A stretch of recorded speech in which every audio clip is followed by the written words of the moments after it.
उनके लिए ये वीडियो बेहद ही खास है। इस वीडियो को पूरा जरूर सुने। सुख शांति और समृद्धि के लिए इन खास बातों को जरूर ध्यान में रखें।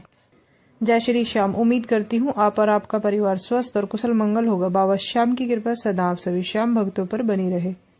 जो भक्त बाबा श्याम के समक्ष अपने घर के मंदिर में दीपक जलाते हैं, उसकी बाती का पूरा जल जाना या बच जाना किस बात का संकेत देती है? जब हम अपने घर के मंदिर में रोजाना पूजा करते हैं, रोजाना घी तेल का दीपक जलाते हैं, उसमें हमारी दीपक की बाती पूरी जल जाती है और बच भी जाती है। तब क्या आपने कभी देखा है या सोचा होगा कि जब हम अपने पूजा घर में दीपक जलाते हैं, तब हमारे दीपक की बाती पूरी जल जाती है, तब ये हमारे जीवन में किस बात का संकेत देती है? और बाती पर फूल बनने का क्या संकेत होता है?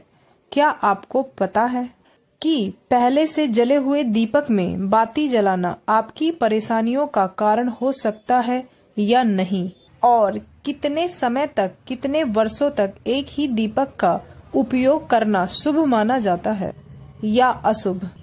तब आज मैं इस टॉपिक पर ही चर्चा करने वाली हूँ और साथ ही जानेंगे कि दीपक आपके जीवन में खुशहाली या बाधाएं कैसे ला सकता है।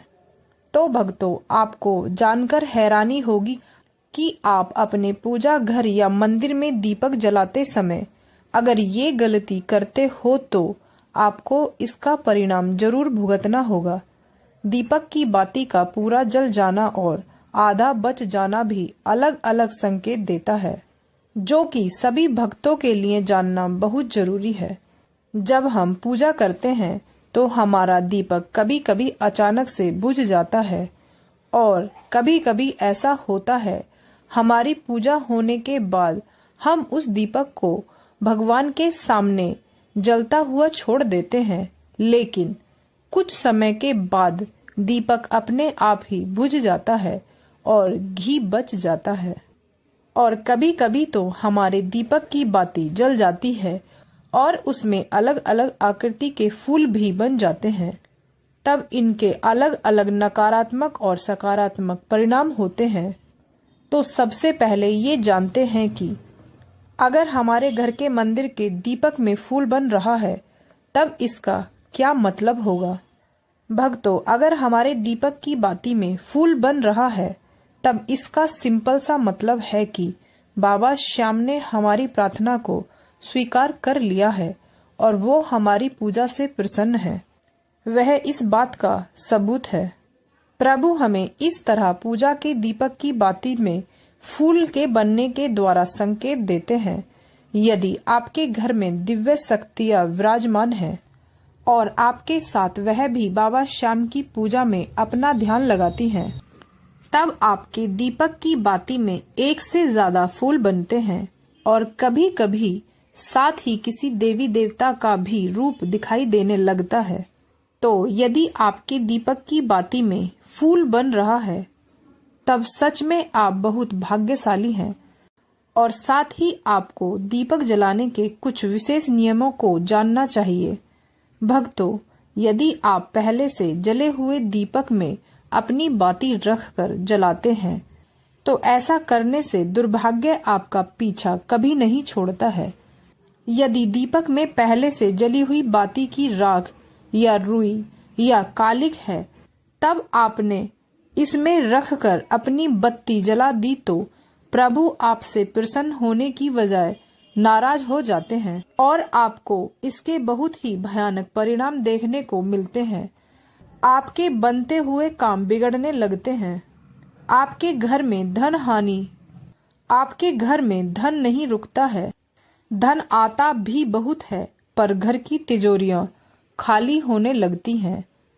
अनावश्यक धन का खर्चा बढ़ जाता है और धीरे धीरे आपके धन आने के सारे रास्ते बंद होने लगते हैं। तब हमेशा ये याद रखें, जब भी आप घर के मंदिर में दीपक जलाएं, तब आप अपने दीपक को साफ करके मांज के उसके बाद ही दीपक में ज्योति जलाएं। भक्तों, कुछ लोगों की आदत होती है कि अपने दीपक को 6 महीने, साल भर, 2 साल में बदल देते हैं। तब इस पर गुरुओं का कहना है कि आप जिस दीपक को अपने घर के मंदिर में उपयोग करते हैं उसे कभी मत बदलना। आप उस दीपक को सिद्ध हो जाने दीजिए। देखो, जब कोई दीपक प्रभु के समक्ष जलता है तब वह दीपक समय के साथ साथ सिद्ध हो जाता है। प्रभु की सकारात्मक ऊर्जा उसमें आ जाती है। जब भी आप दीपक जलाते हैं तो आपका तन और मन दोनों पवित्र हो जाते हैं। तब आप हर रोज उस दीपक को साफ कीजिए, फिर उसमें बाती रख कर जलाएं। आप जितनी बार भी दीपक जलाएं तब उस दीपक को बार बार साफ करके नई बाती रख के जलाएं। यदि आप गलती से भी उस दीपक को बदलते हैं तो आपकी तरक्की में रुकावट आ सकती है। इसीलिए ही आप अपने पूजा घर के दीपक को कभी भी मत बदलना। 10 साल, 20 साल या जितने समय भी दीपक चले तब आप उसी दीपक में लगातार बत्ती जलाएं। इससे आपका दीपक सिद्ध हो जाएगा और उसके बाद इसका चमत्कार अपने घर में भी देख सकते हैं। यदि आपके घर में कोई भी व्यक्ति बीमार है या किसी का बुखार नहीं जा रहा हो, तब आप इस दीपक को किसी बर्तन में डालिए। उसमें थोड़ा पानी डालना है और अब उस रोगी को ये पानी पिला दीजिए। 10 से 15 मिनट के भीतर उस व्यक्ति का बुखार उतर जाएगा। वही आपके घर में किसी को नजर लगी हो या फिर आपके व्यापार को किसी की नजर लगी हो, आपका धंधा अच्छे से नहीं चल रहा हो, तब भी आप इस दीपक को तांबे के बर्तन में पानी भरकर उसमें रख दीजिए और रात भर के लिए छोड़ दीजिए। उसके अगले दिन सुबह पानी का छिड़काव अपने घर में, अपनी दुकान पर कीजिए। तब ऐसा करने से आपको उसके परिणाम खुद देखने के लिए मिलेंगे। क्योंकि जब हम लगातार एक ही वस्तु का प्रयोग अपनी पूजा में करते हैं, वो पूर्णतः शुद्ध हो जाती है और प्रभु की जो ऊर्जा होती है तब वो उस वस्तु में समा जाती है। तब कभी भी अपने मंदिर के दीपक को बदलने की गलती कभी भी नहीं करनी चाहिए। तब घर के मंदिर के दीपक को कभी भी बदलने की गलती नहीं कीजिए। यदि आपके घर के मंदिर का दीपक टूट जाता है या खराब हो जाता है या खंडित हो जाता है, तभी आप अपने उस दीपक को बदल सकते हैं। फिर भी इस दीपक को ना फेंके, ना बेचें, बल्कि इसे अपने घर में संभाल कर रखें। वहीं अब आपको ये भी बता देती हूँ, यदि आपके दीपक की बाती पूरी नहीं जलती है और आपके दीपक में घी बच जाता है, तब इसका क्या मतलब होता है।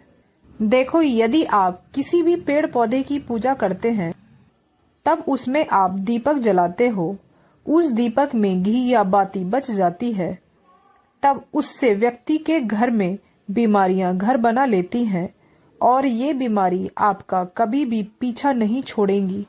तो जब भी आप किसी भी पेड़ पौधे के नीचे या बाहर किसी भी स्थान पर पूजा करें, तब ध्यान रखें कि उसकी बाती पूरी जल जाए और उसमें घी बचा हुआ न हो, क्योंकि ये आपकी अच्छी सेहत के लिए बहुत ही अच्छा प्रभाव देता है। वहीं अगर आपके घर के मंदिर में दीपक की पूरी बाती नहीं जलती है और दीपक भी बार बार बुझ जाता है, तब जरूर आपके घर में नकारात्मक ऊर्जा का वास है और ये आपकी पूजा में विघ्न डालने का काम करती है। यदि हमारे घर में कोई भी बुरी शक्ति होती है या फिर कोई ऐसी ऊर्जा होती है जो ये नहीं चाहती है कि आपके घर में प्रभु की कृपा हो और सकारात्मक ऊर्जा हो, तो ये आपकी पूजा को कभी सफल नहीं होने देती है। क्योंकि भक्तों, एक म्यान में एक ही तलवार रह सकती है, तब ऐसे में भी एक जगह पर एक ही ऊर्जा रह सकती है। जैसे आप मौसम को ही देख लो, सर्दी में गर्मी नहीं रह सकती है और गर्मी में सर्दी। तब जो भी बुरी शक्तियां होती हैं वह कभी भी नहीं चाहती हैं कि आपके घर में देवी देवताओं की कृपा हो। जब प्रभु की आपके घर में कृपा होगी तब ये नकारात्मक शक्तियों का प्रभाव खत्म हो जाएगा। तब ये शक्तियाँ चाहती हैं आपकी पूजा में रुकावट आए। इन्हीं के प्रभाव से हमारा दीपक बार बार बुझ जाता है या दीपक की बाती पूरी नहीं जलती है। तब आपको इस सब से बचने के लिए प्रभु को सच्चे मन से, भाव से याद करना चाहिए, प्रभु की भक्ति करनी चाहिए। जब भी आप अपने घर में दीपक जलाएं, तब ही प्रभु से प्रार्थना करें कि आपके आसपास जितनी भी नकारात्मक ऊर्जा हो वह आपसे दूर रहे और आपके परिवार के ऊपर प्रभु की कृपा सदैव बनी रहे। तब आप ऐसी शक्तियों से कैसे बच सकते हैं? तब इन शक्तियों से बचने के लिए अपने दीपक के चारों तरफ गंगा जल से गोल घेरा बना लें। उसके अंदर दीपक को रखकर उसको जलाएं, क्योंकि गंगा जल को बहुत ही पवित्र माना गया है और भगवान भोलेनाथ का वरदान गंगा जल को प्राप्त है। सबसे पहले तो गंगा जल में कोई भी बुरी शक्तियां प्रवेश नहीं कर सकती हैं। इसीलिए ही गंगा जल कभी खराब नहीं होता है और नकारात्मक ऊर्जा को सकारात्मक ऊर्जा में बदल देता है। तब अपने घर में एकादशी, द्वादशी, अमावस्या, पूर्णिमा या हर रोज भी गंगा जल का छिड़काव लगा सकते हैं। तब पानी के लोटे में थोड़ा सा गंगा जल डालकर अपने घर में छिड़काव लगा सकते हैं। तब आपके घर में यदि कोई नकारात्मक ऊर्जा है तब वो बाहर चली जाएगी और आपकी पूजा में भी कोई रुकावट नहीं आएगी।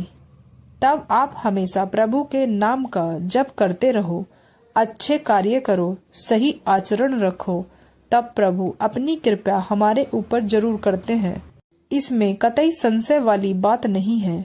प्रभु के समक्ष किसी भी प्रकार का दिखावा नहीं होना चाहिए, क्योंकि दिखावे में लाखों लोग नष्ट हो चुके हैं।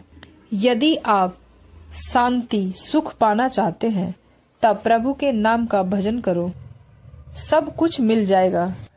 आपको वो भी मिल जाएगा जो आपने कभी सोचा भी नहीं है। तब अपने घर के मंदिर में जले हुए दीपक का विशेष ध्यान रखें। उम्मीद करती हूँ इस वीडियो में दी गई जानकारी आप सभी भक्तों को पसंद आई होगी। यदि आप बाबा श्याम से जुड़ी जानकारी पाना चाहते हो तो हमारे खाटू के राजा श्याम चैनल पर बने रहे। हारे के सहारे की जय, तीन मानधारी की जय, सच्चे दरबार की जय, लख दातार की जय, शीश के दानी की जय, खाटू नरेश की जय, अहिल्यावती के लाल की जय। हारे का सहारा बाबा श्याम हमारा, जय श्री श्याम।